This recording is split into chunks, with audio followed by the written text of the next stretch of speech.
afternoon, everyone. My name is Philip Ivanov. I'm the CEO of Asia Society Australia. Welcome to Asia Society and welcome to today's very special event celebrating the launch of the project on Southeast Asia and COVID-19, which is an initiative of the Asia Society Policy Institute and Asia Society Australia.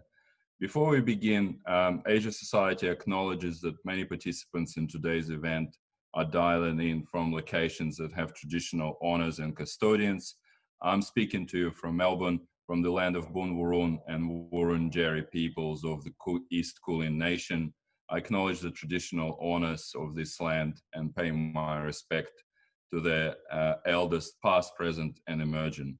I would also like to welcome and acknowledge any Aboriginal, Torres Strait Islander or First Nations people joining our webcast today. This new project presents a series of reflections on Southeast Asia and the COVID-19 pandemic through essays and video commentaries from experts. Over the course of the project, we will examine the pandemic's effect on Southeast Asia, on its politics and society, on its economy, regional cohesion, and external relations. We'll also try to suggest ways in which Southeast Asia's partners can respond to developments in the region and support Southeast Asia's economic recovery and long-term resilience and sovereignty. I would like to acknowledge the support for this project of the Australia-ASEAN Council at the Department of Foreign Affairs and Trade, and also the Victorian Government support for our Policy Institute's presence here in Australia. So today at this event, we'll take a look at the course of the pandemic in Southeast Asia and its effects on the region's politics, society, and external relations. So before we hear from our experts and speakers, let me quickly go through today's proceedings. We'll have a 20-minute discussion with our panel, and we'll move to Q&A. You can submit your questions through the YouTube chat box at any time. You can, of course, access the Southeast Asia and COVID-19 website, which includes the project's first two essays, as well as video commentaries from experts using the link in the chat box. Now it's my great pleasure to introduce our speakers. First of all, Richard Maude, who is Senior Fellow of the Asia Society Policy Institute, as well as Executive Director for Policy at Asia Society Australia, who is a project leader and author. Joining him are the project contributors, Professor Tikki Pang, Visiting Professor at National University of Singapore, and Dr. Huong Le Thu, Senior Analyst at the Australian Strategic Policy Institute. Please visit our website and read their full biographies. I'm sure our speakers are familiar to you. And of course, welcome and thank you all for joining us today. Let me start with you, Richard. Tell us a little bit about Southeast Asia and the COVID-19 project and what's behind it. Thanks, Philip. Well, of course, as we all know that global media coverage on the pandemic really saturates our news and a great deal of analysis. And of course, it's focused very heavily on the United States, on China, and at the moment on Europe, on the second waves that many European countries are struggling with. Now, Southeast Asia is not invisible in all of that by any means, but it certainly does receive less attention. Yet this is an economically important region. It also sits somewhat precariously at the crossroads of a geopolitically changing Asia and a world of much sharper US-China competition. So we really wanted to illuminate some of the stories from Southeast Asia as it grapples with the pandemic. And as you mentioned, over coming weeks, we're going to cover 6 themes: health, politics, economics and trade, geopolitics and regionalism. And I'm doing some of this analysis, but I'm delighted that we're also going to have a diversity of voices in the project, including, of course, from Tikki and Huong, who join us here today. You know, we are hoping, as you said, not just to offer analysis and an assessment of what's happening on the region, but also some thoughts about policy options for the region and for the region's partners. And like you, I just want to say again that we're very pleased to be partnering with the Australia-ASEAN Council in this work. Thank you, Richard. I might go to Professor Pan. What is the current state of play of the COVID-19 pandemic in Southeast Asia? How has the region fared compared with other parts of the world? Thank you, Philip, and welcome everyone. I would say that in overall terms, the region is faring pretty well compared to the rest of the world, except perhaps for maybe two or three countries in the region. I'm referring to Indonesia, Philippines, and perhaps more recently, Myanmar. But overall, I think in the context of numbers, we have more than 40 million cases of COVID globally with about 1.1 million deaths. The ASEAN region, in that sort of global context, is only about around 2% of those total cases and total deaths, whereas the ASEAN population is about nearly 9% of the total world population. So proportionately, I would say the region's faring pretty well, with the exception of those three countries. And what is your prediction, or what is the outlook for Indonesia and Philippines? Will they get the pandemic under control? And also, how confident are you about Myanmar? Yeah, I think the situation from what I've seen is likely to continue to remain quite serious in Indonesia and in the Philippines, as well as probably a bit early to predict what might happen in Myanmar. But other countries, aside from those three, are probably having to be prepared for localized clusters of outbreaks. But going back to your question on Indonesia and the Philippines, and this relates to policy options that Richard mentioned before. And I think to overcome what they're going through at the moment, they need to really deal with essentially 5 key challenges and the problems that have led them to come to this very serious situation. And firstly, that's sort of a delayed and uncoordinated response, especially between federal and the provincial governments, given the archipelagic nature of those two countries. Secondly, the low priority given to surveillance, testing, tracing, treatment. Thirdly, the failure to restrict large movements of people. You recall that in March, the Philippines failed to stop the movement of 16 million people from Manila out to the provinces.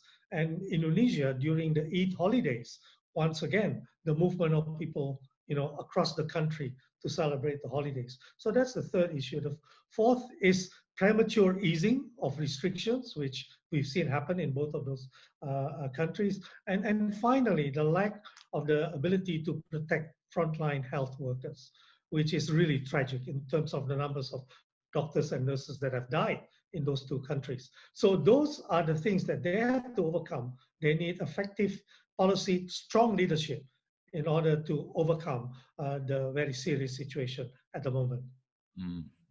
Thank you. And to Huong, you've kindly agreed to contribute some thoughts for this project on geopolitics. And we know that Southeast Asia is sort of the epicenter of the geopolitical competition in Asia in some way. How do you see the pandemic affecting Southeast Asia's geopolitics? And following from that question, does the pandemic change in any fundamental way the structure of power in Southeast Asia and the competition between China and the United States? Thank you, Philip, and thank you to Richard and the Asia Society Australia to invite me to contribute to this very important project. I've long been advocate to pay more attention to Southeast Asia, especially with a number of Indo-Pacific strategies that in rhetoric put Southeast Asia at this center. I'm glad that we have more attention to this very diverse region, as we'll try to explore that with this essays, number of essays and projects in the projects. I think the COVID has a number of factors that it will influence the region. It will shape as the region comes out from the pandemic. And as Professor Pang, Tikki Pang said, there are different reactions and different responses that will really shape the different responses. So it is a reminder that this is not a unified region and it will not come out on equal terms, equal timeline. And therefore, their responses to the changing geopolitics will be very different as well. And we see, there is a lot of thinking about the COVID pandemic as accelerator of pre-existing trends pre-COVID. But I think to add to that, really what happens during COVID is in very much accelerated pace as well. Yes, the trends have existed before the COVID, and yes, COVID will accentuate that, but also in many ways deepen and deteriorate, bring out probably more challenges than opportunities. So there are a number of ways to look at the COVID. First, how individual countries respond and whether they are in the position to defend their legitimacy, something that Richard probably will be talking about in terms of politics, but that also affects how they respond to the geopolitical trends. There would be an issue, of course, with governance domestically. So the COVID also exposed a lot of challenges and weaknesses that are really perennial across a number of countries in Southeast Asia, and we can get to that in a moment as well. And then there's an issue of economics and economic trajectory, whether how hardly the COVID pandemic will hit the countries, how they will recover, and that will also determine their position of power, their power and how they come out of it. And thirdly, I would say the external, fourthly, the external factors, how they interact with external powers, primarily the great power competition between the US and China. How do they react and respond to US and China in particular? How do they see countries like US and China? And of course, other countries such as Japan, Australia, and a number of other countries, but how Southeast Asia perceive each countries, and I'm talking particularly about US and China, how US and China have responded to the COVID, that will also determine their strategic choices going to the future. So I'll stop here, but happy to delve into that in the later answers. Thank you. Let's turn to economy. Richard, how has the region economy fared, and what are your thoughts on the outlook? How hard will recovery be, and what can be done to help it? Well, like the rest of the world, not well is the short answer to the question on the regional economy. If you're looking for a headline statistic, the most recent forecast from the Asian Development Bank suggests that the region's economy will contract by nearly 4% in 2020. And of the 10 ASEAN states, only Brunei, Vietnam, and Myanmar are likely to end the year in positive territory.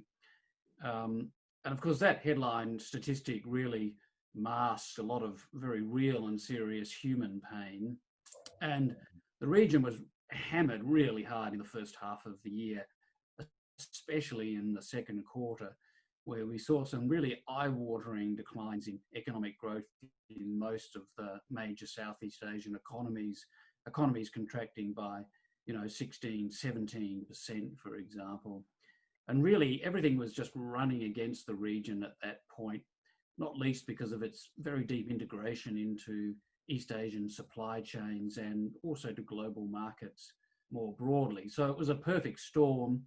China was in hard lockdown, so inputs for manufacturing in Southeast Asia, and many factories rely very heavily on China for inputs into products that they then make and ship back to the rest of the world or back into China.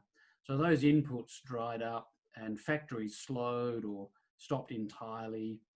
And then global and domestic demand for Southeast Asian goods and services collapsed. And really the final nail in the coffin was the closure of international borders and domestic lockdowns that really brutally shut down the region's booming tourism economy. And the consequences of all that are very significant. Enormous lost economic growth, unemployment, businesses that will never reopen, a rise in poverty, for example. I think all eyes now are on the third quarter results to see if there's going to be at least a slowing in the rate of decline. Thanks, Richard. Just moving a slightly different direction is looking at the future of the region. To Professor Pang, the United Nations talks about smart containment strategies to allow countries that have controlled the pandemic to gradually open. What kind of ongoing public health measures will we need to see in Southeast Asia, and what does the new normal look like for the region? Well, I think you need to pay attention to both the technical dimensions of this and, the mantra of continued testing, tracing, treatment of severe cases. So those are the 3 T's from a technical perspective. From a public health perspective, there's a lot of excitement about vaccines, but personally, I do not believe that the vaccine alone is going to end the pandemic. As it is at the moment, we don't even have one. Okay, so we need to pay attention to the 3 W's of public health, which is wear your mask, wash your hands frequently, and watch your distance. So, those 3 go hand in hand with any potential vaccines that might come along in the future, as well as maintaining your technical capacity to test, to trace, and to treat. So those are, I believe, what is going to constitute an effective containment package in the future. Thank you. And going back to geopolitics, Huong, we often hear from our Southeast Asia colleagues and partners that they're confident that they can manage the US-China competition because they had a long experience of living with powerful China and managing great power rivalry. Of course, the competition between the US and China is much sharper now, and that we see in the past couple of years. How confident are you in the ability of the region to continue to hedge and continue to balance its interest between 2 major powers? I think the instinct in Southeast Asia would be continue to hedge. How they do it, though, will be different from the previous experiences. There's a lot of discussion on drawing from historical experience of great power competition that Southeast Asia have experienced it before, and that Southeast Asia has always lived in between the great powers. But as you said, this time it's quite different. It's very complex. It's penetrating all aspects, and it's in much more advanced way compared to the previous cases. And I think there are a great deal of concern about the great power competition and the nature of intensifying competition in Southeast Asia as well, despite the fact that there is some confidence in a way of dealing with them. I think Singapore, for example, as well as others, have voiced how uncomfortable they are becoming with this, at least in the rhetorical sense, of great power competition between the US and China, but also in real terms, as we've had before the COVID, which is the trade war and tariff war, which really affect all Southeast Asian countries, including the supply chain Richard alluded to earlier. So I think there's a mixture of those who are confident in a way that, okay, this is persisting. There is great power competition. We've dealt with that before. We have to learn from the previous experience. We don't want to take sides and make choices as we had before during the Cold War. But also, I think there is a concern, not across all countries in Southeast Asia, not in equal terms. Some are more strategically astute and more alerted to the issue, and some are less. But I think overall there is less of, and with exception, I'm saying that there's a less sense of urgency in a way that associated with China's rise in China's threat, because for Southeast Asia, China's rise and China's threat had been there for a long, long time. What is new for Southeast Asia is how US is treating China at the moment. So that needs a certain adjustment. And as you said, we are really in the juncture of big changes coming along. And I'm alluding to the November election in US as well, which will change quite a bit of equation. How Southeast Asia hedge will depend also on what are the options, whether US is willing to put up, a viable and feasible options for Southeast Asia, because quite a number of Southeast Asians tend to doubt that at this moment in time. So how they hedge, what choices they make, also depend on what options they have coming from external powers. Mm-hmm. Thank you.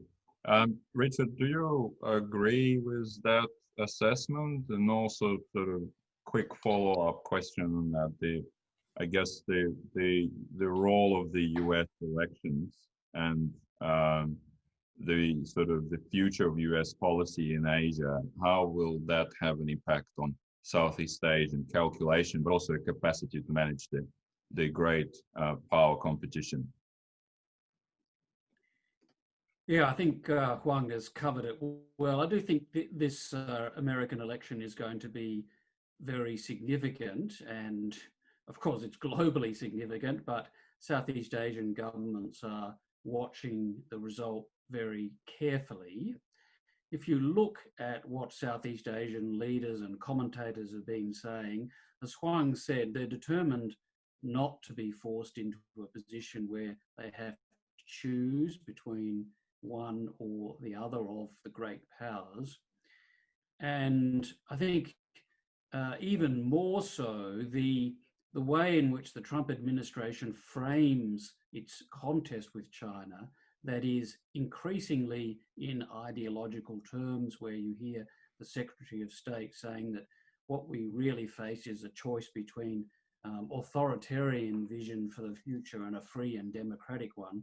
That really turns Southeast Asian leaders off. They're just not interested in that kind of framing. And in other ways, the Trump administration has tried to do more in Southeast Asia, but in other ways, the president or even the Secretary of State doesn't turn up to the key ASEAN events. So my guess is that the region, if there is to be a change of administration, would be looking for a change in tone. They want America to value Southeast Asia in its own right, not just because of major power competition. Now, one caveat to all that: it's a big region.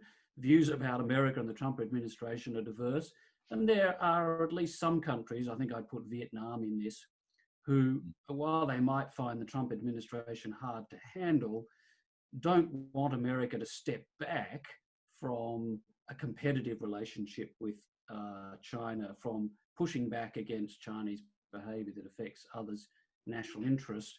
And there's a little bit of doubt about the Biden administration's potential Asia credentials, and you occasionally see a few grizzly Southeast Asian commentators like Bilahari Kausikan weighing in on this and making these points. Thanks, Richard. And just staying with you, you touched on that a little bit in the previous answer, but you've written for this project that COVID is entrenching a pre-existing trend of democratic regression and illiberalism in Southeast Asia. And how is this manifesting itself in your observation? And what can be done about this trend? And can international partners make any difference? Yeah, thanks, Philip. Look, it's a big, diverse region, as we were just discussing. So the story across the region, of course, is not uniform, because there are a variety of forms of government in Southeast Asia. But just for the sake of brevity, I think you can see this trend in a number of ways.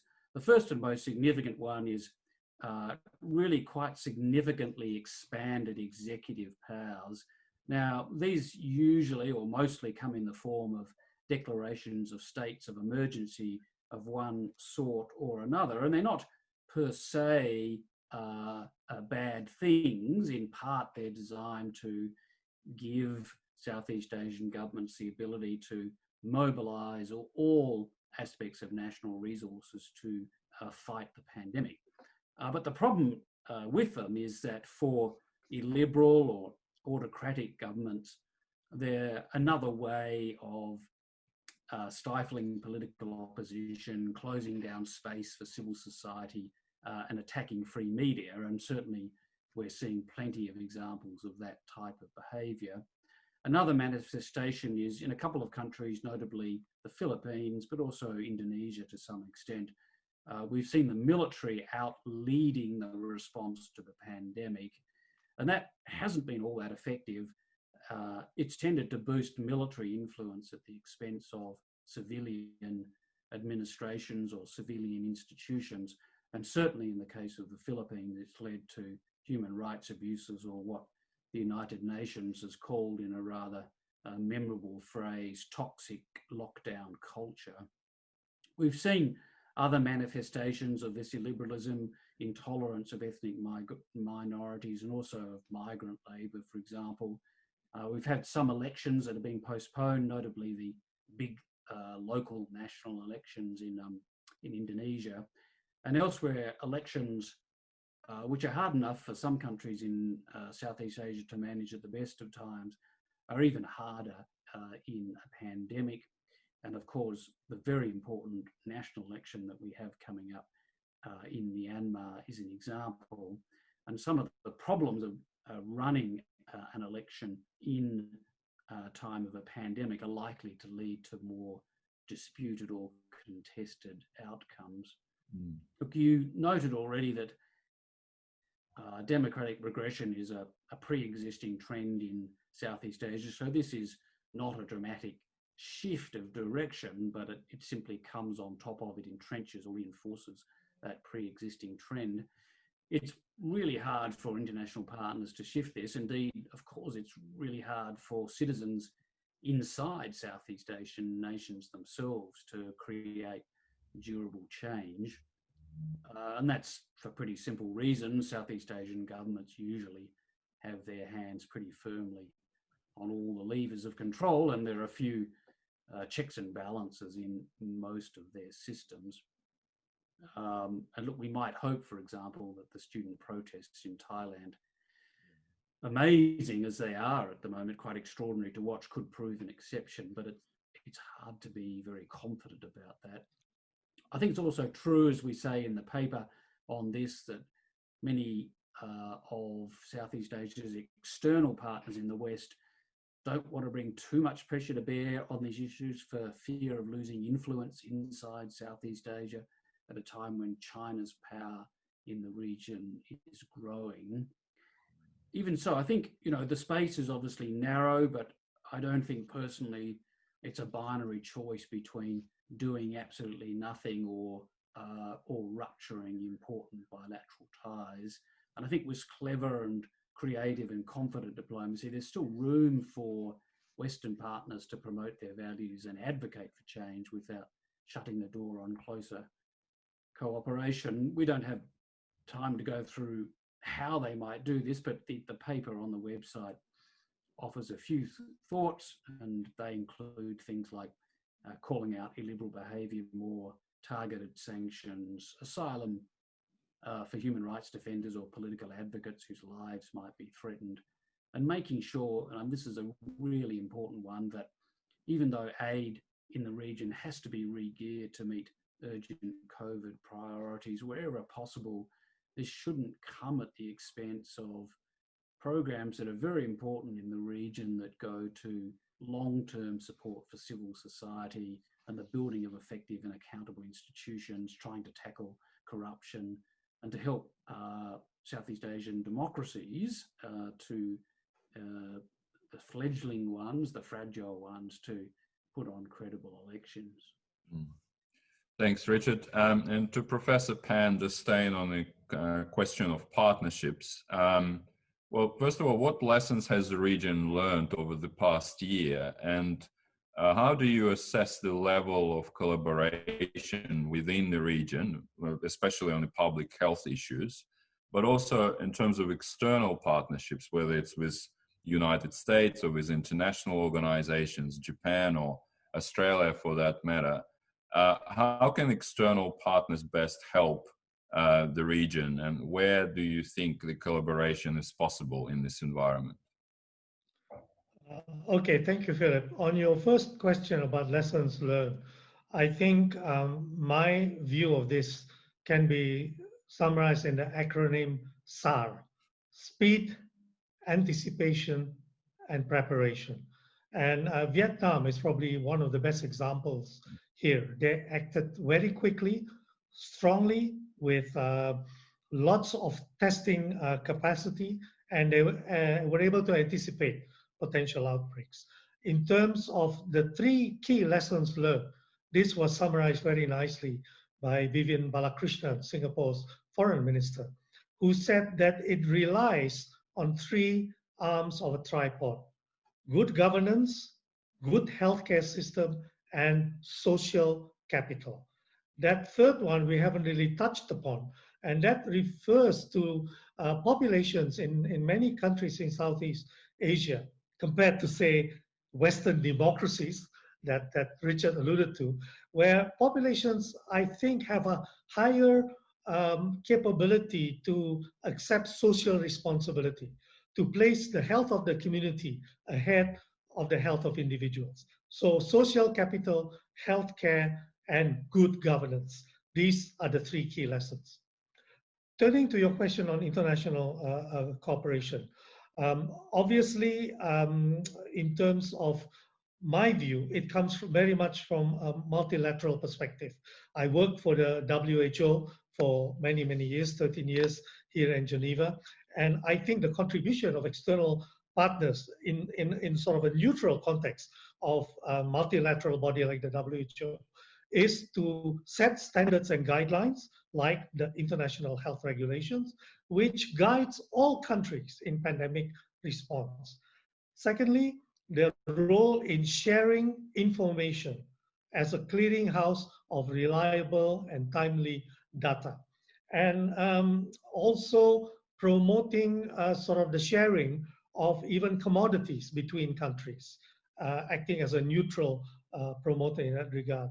And finally, of course, as many of you are aware, to actually play a more active role in accelerating the development of vaccines, diagnostics, and therapeutics. You may know about something called the ACT Accelerator, and in the context of vaccines is an initiative called COVAX, which focuses on making vaccines available and distribution and even financial support to the tune of around $12 billion. This is led by the World Bank, Gavi, and WHO. But at the end of the day, it's working with governments, not sort of having a top-down directive kind of approach. And I should, of course, obviously mention the role of ASEAN in all of this at the regional level in Southeast Asia. You may remember in April, a high-level special summit of the heads of state on coordinated response towards COVID. ASEAN already has in place sharing of epidemiological surveillance data, and hopefully, although I've not seen anything really concrete in this regard, I don't know, Huong and Richard may know better, I have not seen anything concrete at the lower levels of how this a high-level commitment is actually translating into activities on the ground. But clearly, ASEAN, perhaps together with the WHO regional offices in Manila, for example, for the Western Pacific region, and in Delhi, which includes Indonesia, for example, I think those regional organizations will play a very important role. Thank you. You kind of answered the question that just came from the audience about the ASEAN summit in November, and what are you anticipating in terms of strategy and policy coming out of the summit in terms of the comprehensive recovery response? I might just ask, do you have expectations, or do you have visibility of what's being prepared for the November summit? Tikki? No, I don't have any sort of recent information on that, but clearly I think the seriousness of the situation in Indonesia, Philippines, and Myanmar will really, I think, put a lot of emphasis on the need for solidarity and cooperation, sharing knowledge, sharing resources, technical support between countries. So I'm hoping that it will translate into really tangible, practical, sort of bilateral or multilateral arrangements coordinated by ASEAN. But having said that, I'm a little bit of a not being particularly enthusiastic about the role of ASEAN in the past, particularly with regards to the health sector. Okay, as you know, compared to the World Bank or the ADB, it is not very well resourced. So I'm hoping that with this crisis, it's an opportunity for ASEAN to step forward more and perhaps mobilize more resources from its member states to tackle this problem. Thank you. Richard, what's your expectation, particularly on the economic plan for the November summit? Yeah, look, I think we'll have to see, but if you look at what ASEAN's been doing in the meantime, I suspect it will draw in a number of strands and initiatives, some of which, and themes, some of which have already been announced. So, for example, ASEAN is setting up what they called a regional response fund to help procure medical equipment and supplies. And a number of countries, including Australia, have already contributed to that. They're setting up a regional medical supplies reserve. There's also been a strong emphasis from leaders already about keeping trade open. So what they want is essential goods like food, medicine, medical equipment, for example, to continue to flow freely. There's been concern about vaccine nationalism. I think there'll be a strong emphasis on regional economic integration, both within ASEAN, but between ASEAN and the rest of the region. There's a very strong sense of ASEAN, wanting to double down on that. And there seems to be quite a lot of hope that the long negotiated regional comprehensive economic partnership agreement, this is another big free trade agreement between ASEAN and those countries that have free trade agreements with ASEAN. India, of course, is a notable exception now, having left the negotiations. Some degree of hope that big agreement will be signed. So I think they're some of the themes that I think you'll see run through the plan, along with, I think, an encapsulation of previous commitments and interest in boosting things like the digital economy and new manufacturing. Thanks, Richard. You touched on a question of personal protective equipment, and then now, of course, the vaccine. I want to ask Juan about them being used as tools of diplomacy during this year. China has been very active with face mask diplomacy. Now it's vaccine diplomacy. How much traction is this giving China in the region? And what would your advice be for the new US administration when thinking about shoring up its influence in Southeast Asia? Well, in the beginning, I think quite early on, after China sort of came back to its feet, it rolled out, mass diplomacy, came to ASEAN meetings on the pandemics. It came to certain Southeast Asian countries, so it wasn't across the board, was certainly more popular, for example, in Malaysia, Indonesia, or Philippines than, for example, Vietnam, for that matter, or Singapore with this mass diplomacy. So it's very unequal in terms of how China engage with the region. I think the effect will be also quite varied. Some would claim that it's well received. Others they are a little bit more comprehensive about what does that mean. But I wouldn't pay too much attention to the mass diplomacy, because there are so many that are engaging, that Taiwan is engaging in the mass diplomacy. Vietnam is actually engaging in mass diplomacy, and it is sending to US and Europe for that matter. So that rather, that on the receiving end, it is actually on the giving end. And to your question about the US, I think, first of all, I think the whole region, probably the whole world, was really shocked by how the pandemic affected and is still affecting the US, and that was not expected. And obviously that will have implications on how the US is being perceived in the region. It was by some seen as a wasted opportunity to show leadership. Also wasted opportunity to show, governance capability, like Professor Pang mentioned. It's the tripod, and governance was essentially not in a good shape at that tripod. US has comparatively with many countries in the world, and including in Southeast Asia, much better public health. Like in that tripod. We can talk about the social capital, but essentially the governance failed in the eyes of many Southeast Asians, and that will affect how they perceive a US leadership in the region. In terms of how Southeast Asia would want, post-November US engage, I think in many ways, I think to start with, it's to really deliver on what US has been saying, which is, partnership for good, quality, whatever, quality infrastructure, quality governance, all those, contributing to the region rather than being in the region for the sake of competition with China only.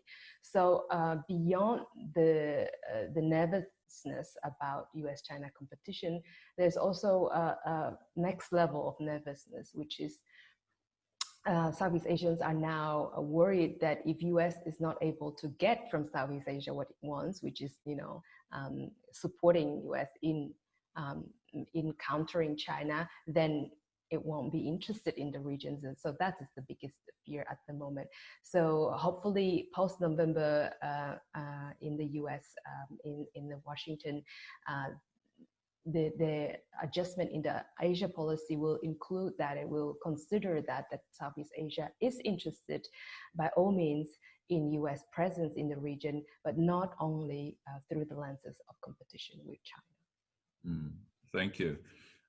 We're almost out of time, but I want to ask a question about Australia, given we are Asia Society Australia. And Richard, what's your, assessment of Australia's relationship with Southeast Asia in 2020, particularly in the response to the pandemic, both the health response and the economic response? And also, what would you like to see us doing more with Southeast Asia going forward to help it recover? Yeah, look, I think the current state of our relations with Southeast Asia is very strong, and the current government has been building on foundations that successive Australian governments have been laying for many, many years, but doing it with a great deal of energy and enthusiasm, whether that's on political relationships or on the economic relationships, or indeed on our defence and security cooperation. And Australia has responded to the humanitarian and economic crisis of the pandemic in Southeast Asia. We've re-geared our Southeast Asia aid program to focus on COVID pandemics. We've had a very strong focus on vaccines, including by making an important contribution to the what's called the COVAX Advanced Facility, which is a multilateral effort to ensure that developing countries can get access to vaccines as they come online. So I think that's always a positive story. I think absolutely we can do more. You can always do more. And I think that we have two reasons to do it. One is a humanitarian reason to help alleviate the effects of the pandemic on poverty and on inequality in Southeast Asia. But as Huong said in one of her early answers, how Southeast Asia emerges economically from the pandemic is also going to be an important factor in its future and in its ability to manage this period of heightened geopolitical competition and much sharper US-China tension. So an economically stronger Southeast Asia is going to be more independent and more resilient, and that's also in its long-term interests. Thank you, Richard. I think we can finish on that positive note. Thank you very much to you, to Tikki and Huong for this very insightful update. And also thank you, of course, to for your contributions to the project. A very special thank you to the supporters of this initiative, to Australia ASEAN Council, the Department of Foreign Affairs and Trade, and Victorian government for supporting this project and Asia Society. And of course, finally, thank you to all our viewers and listeners for joining us. This event has been recorded and you can view it on Asia Society's global YouTube channel. And of course, please read the essays. There will be more published in the weeks ahead with additional expert commentaries and videos, particularly on trade and economy, which will be very important. And thank you all for tuning in today. Have a good evening.